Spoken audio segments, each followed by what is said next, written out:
use this their story take get sense. If you dey do business with somebody, listen to me. If you dey do business with somebody, make sure you start to dey get plan B. With Lady T. Hi everyone, welcome back to this YouTube channel. True Dreams with Lady T is your sister, your friend, is your girl. If this is your first time you just didn't post for YouTube, or you didn't watch you never subscribe, please consider to hit the subscribe button, click on the notification bell so you will know anytime we put video for here. Thank you so much for coming around and God bless you. So today matter I want to talk about Mark Angel comedy. Mark Angel comedy, me I talk about, I want to shook my mouth put, because you know everything when they happen for this life, there's always a lesson to learn. And this lesson when we say we want to learn, now one of these things when we say come on, you know, when Mark Angel and Dennis they separate for a very long time now, people can't notice say Mark Angel with Dennis, they be like brother. I look them like brother. They had this comedy together with Emanuela, and when they start their YouTube channel, Emanuela was not. I'm not going to take side in this video. I just want to present this video, then make una shook una mouth put for the comment section how una see the video and how una see wetin dey happen now. So when they start this YouTube channel, now one person first start and later the other one start, but the thing not blow. Now when they come put Emanuela, the thing can just blow. Emanuela can't make the comedy blow. So anything that they do, they always they put Emanuela. 3 of them they inside this movie to this comedy for together. They do their thing. They happy. They jolly. Then money come begin. They come. You know, say as they talk, they say money is the root of all evil. Anytime business don't dey successful, say money don't they come, wahala must follow am. Now the wahala be say one need to play a fool to the other, because if you not play a fool, the ministry not go work, it not go move forward. Wahala go dey, separation go come. That be wetin happen for this Mark Angel comedy. But person not fit dey fool forever. So you get where the time go reach, go say he no wan play the fool part again.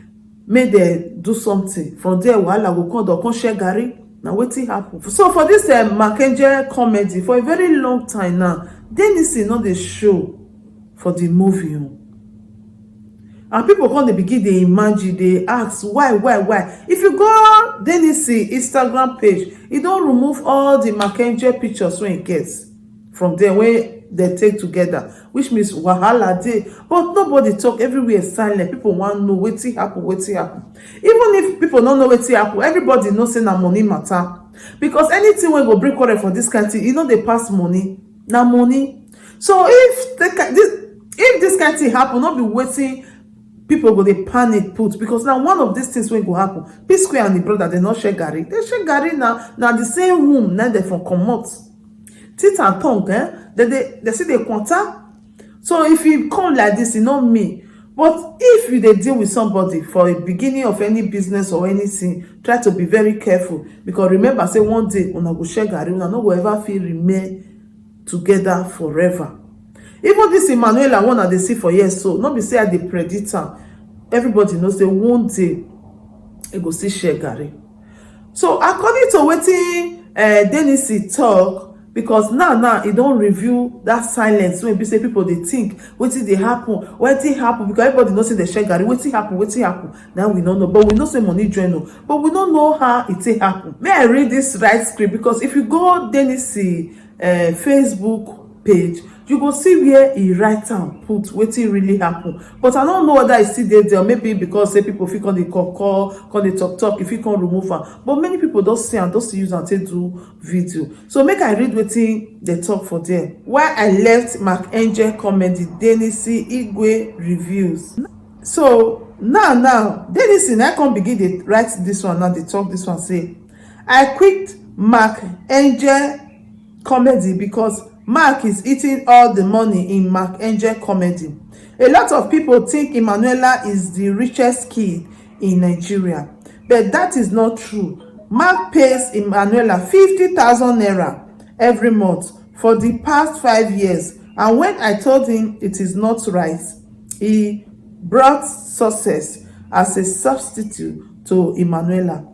Emanuela doesn't have a car, but I do because I'm a grown-up. Emanuela is minor. I have all the proof of how we started Mark Angel comedy. I was the first to bring Emanuela to the scene. That was when she acted Mass. I am the oldest actor. I started acting before Mark. I was only looking for a mean to present it. That was why I named it Mark Angel Comedy. I succeeded today because God is helping me in one way and the other, but not because of Mark Angel Comedy. Even it got to a point that I had to stop going to shows with him, because once we make the money, because the name is Mark Angel Comedy, Mark will take it and it looks like I'm just working for nothing. So now the right up be this, I will see put am for here, Mona, here are my lovely people. You see this thing when this guy talks, so where I no fit talk say na truth or not be truth, so because bear no dey my armpits, I no dey there when it happen. But now wetin he talk be this.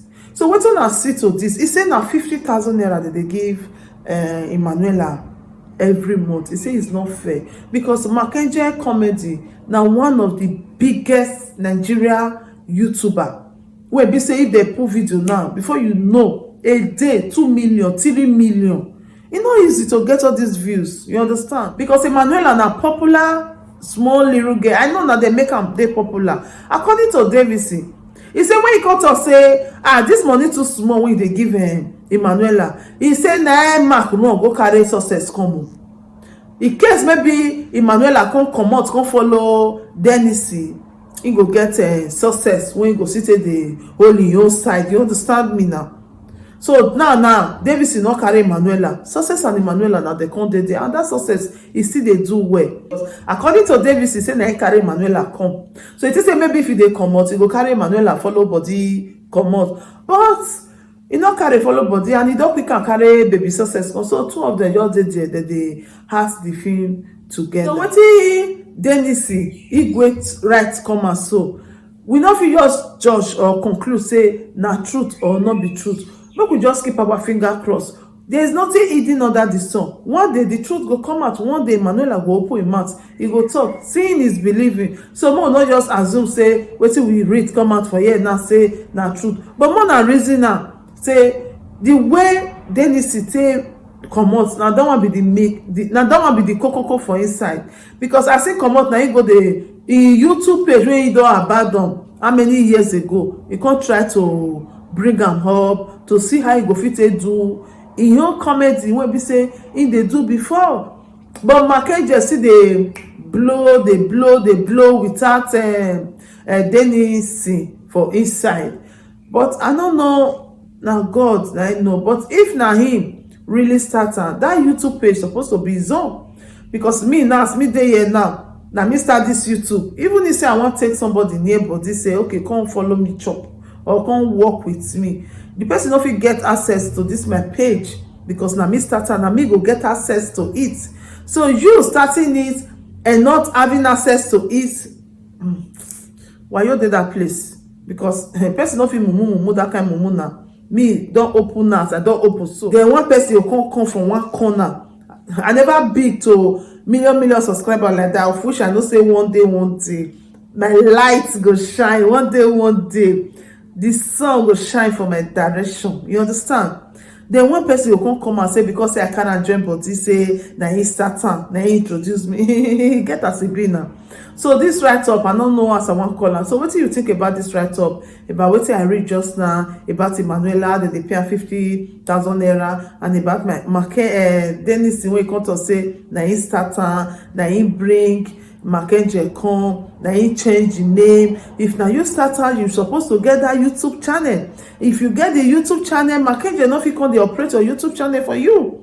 Or na two open am together. May you clarify that place? No, we know. But anyway, the truth must still come out. Nothing hidden under the sun. So for this life, if you dey do something, make sure say you dey do am well. Especially if you dey do this thing with your partner.